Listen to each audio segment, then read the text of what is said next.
Defesa de Jair Messias Bolsonaro fica meio desorientada ali com a delação do Mauro César Cid. Eles não sabem exatamente o que o Cid falou, estão trazendo ali inclusive algumas alternativas para versões do que o Cid teria ou não dito no depoimento que ele prestou à Polícia Federal, que originou essa delação. E eu quero trazer alguns pontos importantes aqui, porque aparentemente o Cid e o seu advogado continuam manipulando a defesa do Bolsonaro, que tem caído ali como patinhos. Bora falar um pouco mais sobre isso depois da vinheta.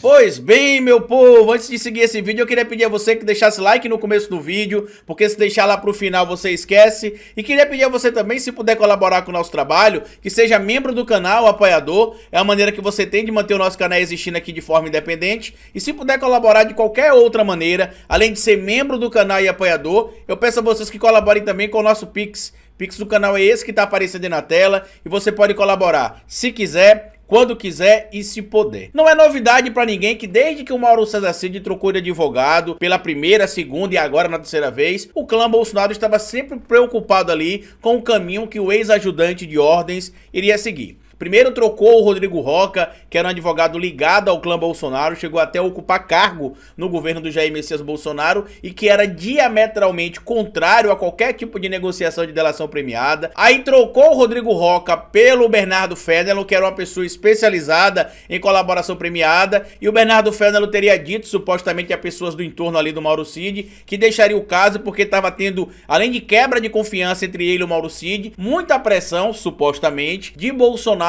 e do seu clã no entorno da defesa do Mauro Cid. Eis que entra ali o César Bittencourt, que seria um advogado supostamente próximo do Michel Temer, que deve evidentemente saber algumas orientações importantes ali para o caso envolvendo o Mauro Cid, e aí ele fecha aparentemente, é o que a gente tem informação até esse momento, uma delação premiada, ofereceu a delação, a Polícia Federal aceitou a delação, agora ela partiu para homologação do STF e homologação do Ministério Público Federal. E o que é que o clã Bolsonaro e a defesa tem dito? Segundo o material publicado aqui na coluna do Thales Faria, a defesa do Bolsonaro espera que a delação do Mauro César Cid só envolva as questões relacionadas ao cartão de vacinação. Por quê? Porque segundo a defesa do Bolsonaro, caso o Cid fale outras coisas que fujam da narrativa do cartão de vacinação, isso não terá credibilidade porque vai ser a palavra do Bolsonaro contra a palavra do Mauro Cid. E aí a gente precisa lembrar dois pontos importantes. Primeiro, no caso de uma delação premiada, que está prevista inclusive na Lei 12.850, que é a Lei de Organização Criminosa, lá está claro, por exemplo, que a delação ela precisa trazer fatos que ajudem a saber quem é o chefe hierarquicamente da organização criminosa e precisa também apontar ali algumas características. E não é só falar da boca para fora, precisa ter prova do que está sendo apresentado.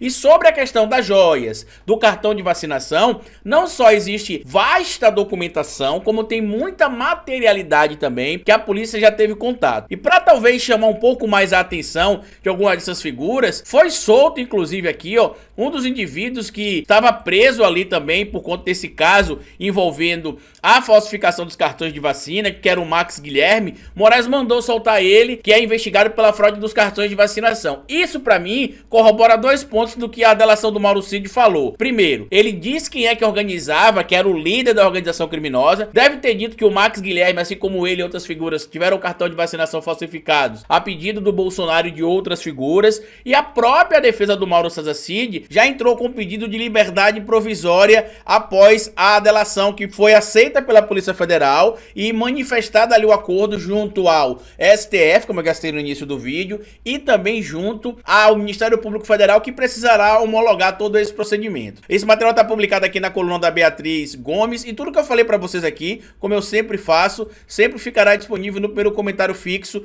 como fonte. Então eu acredito que a delação não traz só informações sobre o caso do cartão de vacina, do Bolsonaro, dele, da esposa dele, do Max Guilherme e de outras figuras também. O Mauro Cid, como eu já falei, deve ter explicado quem é que mandou, né, de onde partiu a ordem. E digo mais, Bolsonaro não poderá fazer delação premiada. Por quê? Porque aparentemente ele ele que é o chefe da organização criminosa. E como líder da organização criminosa, ele não pode fazer a delação, ou pelo menos a delação dele não poderá ser aceita. E aí tem muita gente, como eu já disse pra vocês, incluindo a própria defesa do Bolsonaro, dizendo que não acredita que o Mauro Cid tenha falado nada além do cartão de vacinação. Porque se falar, segundo o que tá aqui na coluna do Thales Faria, seria ali a palavra do Bolsonaro contra a palavra do Mauro Cid. Eu vou até trazer um trecho aqui do que está publicado lá na coluna do Thales. Advogados da equipe de Bolsonaro, ouvidos pela coluna, disseram acreditar que nos outros casos envolvendo o ex-presidente, qualquer delação de Mauro Cid resultará apenas numa versão do tenente-coronel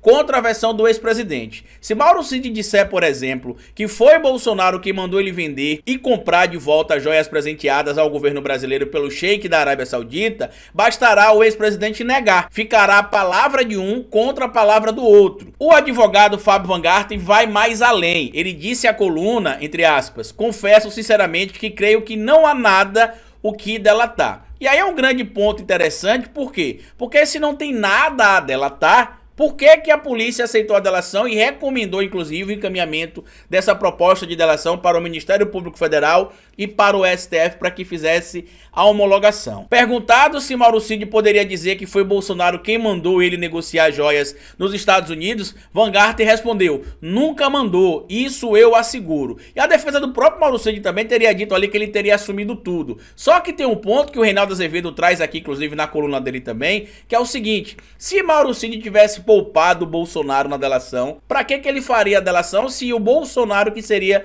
o líder da organização criminosa? E aí eu quero trazer pra vocês aqui, primeiro, o que diz aqui a Lei 12.850, né, que é a lei que trata aqui dos crimes de organização criminosa. Tá aqui, ó, Lei 12.850 de 2 de agosto de 2013. E aí quando a gente vem aqui no artigo 3A, que fala sobre a delação premiada, a gente vê os critérios para que a delação seja formalizada e a gente vai ver que o Bolsonaro não pode fazer a delação e que o Mauro Cid não pode só abrir a boca e dizer que ele sabe o que aconteceu e acabou, que a autoridade não vai aceitar meramente por livre, espontânea, talvez, eu acho, não é assim que funciona, tá? Vamos ler aqui o que diz o artigo 3A da Lei 12.850, que fala sobre organização criminosa e que no artigo 3A fala sobre a colaboração premiada ou delação premiada, como a gente popularmente chama. O acordo de colaboração premiada é um negócio jurídico. E quais são as características de um negócio jurídico? Primeiro, a gente precisa lembrar que precisa constar alguns elementos para que esse negócio jurídico seja formalizado.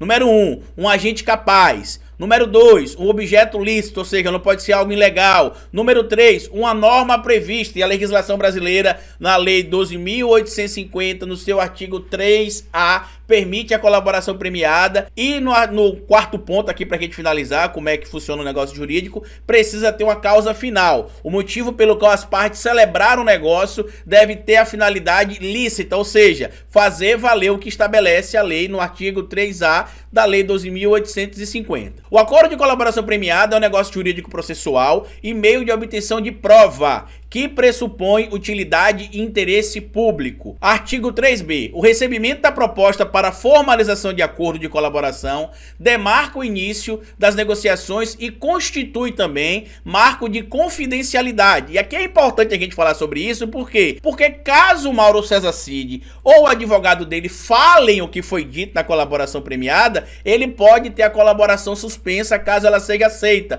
Por quê, Carlito? Porque, como diz o artigo 3b ou 3º B, como vocês queiram falar, tá claro ali que precisa ter ali confidencialidade. Por isso que ele não pode dizer que entregou o Bolsonaro. Por isso que o advogado dele tá falando ali, ele assumiu tudo, ele fez isso, ele fez aquilo. É uma estratégia. E ele é inteligentíssimo por conta disso, na minha opinião, como estudante de direito. Configurando violação de sigilo e quebra da confiança e da boa-fé a divulgação de tais tratativas iniciais ou de documento que as formalize, até o levantamento de sigilo por decisão judicial. Ou seja, até ser levantado ali o sigilo dessa situação toda, pelo magistrado, pela autoridade judicial, o advogado e o cliente não podem falar nada sobre a delação, porque isso poderá configurar ali uma violação do sigilo e quebrar o acordo que foi formalizado. E aí segue aqui para o parágrafo 1º do artigo 3b. A proposta de acordo de colaboração premiada poderá ser sumariamente deferida com a devida justificativa, cientificando-se o interessado. Parágrafo 2º. Caso não haja indeferimento sumário, as partes deverão firmar termo de confidencialidade para prosseguimento das tratativas, o que vinculará os órgãos envolvidos na negociação e impedirá o indeferimento posterior sem justa causa. Ou seja, a partir do momento que a Polícia Federal aceita a delação dele, ela é encaminhada agora para a autoridade jurídica do STF, como a gente viu nesse caso, e para o Ministério Público Federal, que são as partes ali que precisarão também homologar a delação. Inclusive, nessa etapa aqui, o advogado já precisa ter assinado, o cliente dele já deve ter assinado, comprovando que ele está disposto a colaborar. Parágrafo 5º. Os termos de recebimento de proposta de colaboração e de confidencialidade serão elaborados pelo celebrante e assinados por ele. Quem é o celebrante? Quem propõe a delação por parte da autoridade pública. Ou seja, o réu pode chegar lá e falar assim, ó, eu quero delatar. E aí a outra parte ali, né, que seria o celebrante, vai apresentar os termos da colaboração, o advogado e a parte decidem ali se aceita ou não. Dito isso, vamos seguir aqui. Serão elaborados pelo celebrante, seguindo aqui, e assinados por ele, pelo colaborador e pelo advogado ou defensor público com poderes específicos. Parágrafo 6º. Na hipótese de não ser celebrado o acordo com iniciativa do celebrante, esse não poderá se valer de nenhuma das informações ou provas apresentadas pelo colaborador de boa-fé para qualquer outra finalidade. Ou seja, o celebrante, digamos que a polícia ou a autoridade jurídica, se não aceitar a delação do Mauro Cid, eles não poderão utilizar a proposta de delação apresentada pelo Mauro Cid para poder utilizar isso para prender alguém, para punir alguém ou para condenar alguém. E aí eu já vou logo aqui pro artigo 4, pra gente não ficar enrolando aqui esse vídeo, para você entender por que a polícia acabou aceitando a delação do Mauro Cid e por que ela foi encaminhada para o Ministério Público Federal e para a autoridade do magistrado para ser homologado ou não. O juiz poderá, a requerimento das partes, conceder o perdão judicial, reduzir em até 2/3 a pena privativa de liberdade ou substituí-la por restritiva de direitos daquele que tenha colaborado efetiva e voluntariamente com a investigação e com o processo criminal, desde que dessa colaboração advenha um ou mais dos seguintes resultados. Então vamos primeiro pontuar uma coisa. Para o Mauro Cid estar pedindo a liberdade provisória, como a gente viu ali, ele provavelmente se enquadra aí. Substituição, provavelmente, da pena restritiva ali de liberdade por uma restrição de direitos. E se não conseguir a substituição da pena restritiva de liberdade, caso ele seja condenado, né? Porque isso aqui a gente já tá falando no caso da pena, lá da condenação. Ele pode ter ali, se for uma condenação restritiva de liberdade, ele pode ter ali uma redução da pena de até 2/3, digamos que ele seja condenado, por exemplo, a 120 meses. Eu já expliquei aqui por que a gente utiliza meses normalmente no direito, meses e dias e não meramente anos. Porque quando se faz o cálculo, como vai fazer agora do 2/3, fica mais fácil de compreender. E aí, digamos que ele foi condenado, um exemplo bem chucro aqui, a 120 meses de prisão. Um exemplo simples, tá? E aí quando se reduz essa pena para poder você tirar ali o 2/3, você vai lembrar que 1/3 de 120 é 40 e 2/3 é 80. Então ele teria uma redução de 80 meses. Lembre-se, isso é só uma hipótese de cálculo fácil para vocês compreenderem, porque na legislação brasileira, no Código Penal, tá claro lá quando o indivíduo vai ser condenado e ele vai cumprir a pena com restrição de liberdade, quando ele vai para o sistema de restrição de direito, quando ele vai para o sistema semiaberto, quando ele vai para o sistema fechado. Eu tô dando só um exemplo simples para a gente fazer o cálculo. E aqui tem uma situação que complica muito o Bolsonaro, que é o quê? Os termos presentes aqui para que o Mauro Cid consiga essa delação. Na delação dele precisa constar alguns desses critérios, entre eles, inciso 1º, a identificação dos demais coautores e participantes da organização criminosa e das infrações penais por eles praticadas. Para mim tá claro que a soltura do Max Guilherme já é uma prova de que ele livrou a cara do Max Guilherme como sendo um dos membros dessa organização criminosa. Por que eu digo isso? Porque ele soltou o Max Guilherme, mas manteve preso, por exemplo, o Sérgio Rocha. O Sérgio Rocha continua preso, que seria muita inocência da defesa do Bolsonaro tá achando que o Mauro Cid não falou nada demais, não complicou ele. Pra mim isso mostra claramente, com todo o respeito aqui ao advogado, o despreparo da defesa do Bolsonaro, que se atabalou todo aí, se atrapalhou toda essa situação que a gente tá vendo, acompanhando. Tá aqui, o Sérgio Rocha continuou preso. Mas enfim, voltando pra cá pro que diz a lei. Inciso 2º, a revelação da estrutura hierárquica e da divisão de tarefas da organização criminosa. Ele disse lá, ó, quem era o líder da organização criminosa, o que cada um fazia na estrutura. Ele deve ter dito isso. A prevenção, inciso 3º, de infrações penais decorrentes da atividade da organização criminosa. Isso aqui não deve ter dito. Inciso 4º, a recuperação total ou parcial do produto ou do proveito das infrações penais praticadas pela organização criminosa. Ele pode ter revelado aqui outras coisas que foram vendidas e o seu paradeiro. Inciso 5º, a localização de eventual vítima com a sua integridade física preservada. Isso aqui não deve estar constando claramente. E olha que interessante pra gente finalizar esse vídeo e este material aqui, que é o que diz o parágrafo 4º do artigo 4º da Lei 12.850. Olha o que diz aqui o parágrafo 4º, só pra gente entender claramente aqui como a situação do Bolsonaro está complicada. Nas mesmas hipóteses do caput, que seria ali o capítulo, né, ou a cabeça do artigo 4, eu tô lendo aqui o parágrafo 4º do artigo 4, neste artigo, o Ministério Público poderá deixar de oferecer a denúncia se a proposta de acordo de colaboração referir-se à infração cuja existência não tenha prévio conhecimento e o colaborador não for o líder da organização criminosa. Se for o líder da organização criminosa, não tem delação. Então, o Bolsonaro, que é apontado ali supostamente como o líder da organização criminosa, ele não vai poder fazer delação, pelo menos não desse fato. Porque quem é que estaria acima dele ali? Deus acima de tudo. Deus não pode contar, né? A gente tem que lembrar isso. E no inciso 2º, for o prisioneiro a prestar efetiva colaboração nos termos desta lei. Eu, particularmente, acredito que o Bolsonaro está, assim, muito enrolado. A partir da confirmação da delação premiada do Mauro Cid, a defesa está desesperada e vou dizer para vocês que muita gente vai se surpreender com os próximos passos que virão ali desse caso da delação feita pelo Mauro César Cid. Comenta aqui embaixo o que você acha de tudo isso, compartilhe o vídeo, se inscreva no canal, deixa like, me siga nas plataformas digitais, porque como eu sempre falo para vocês aqui no final de cada vídeo, é melhor escrever errado a coisa certa do que escrever certo a coisa errada. Patativa do Assaré. Até nosso próximo vídeo.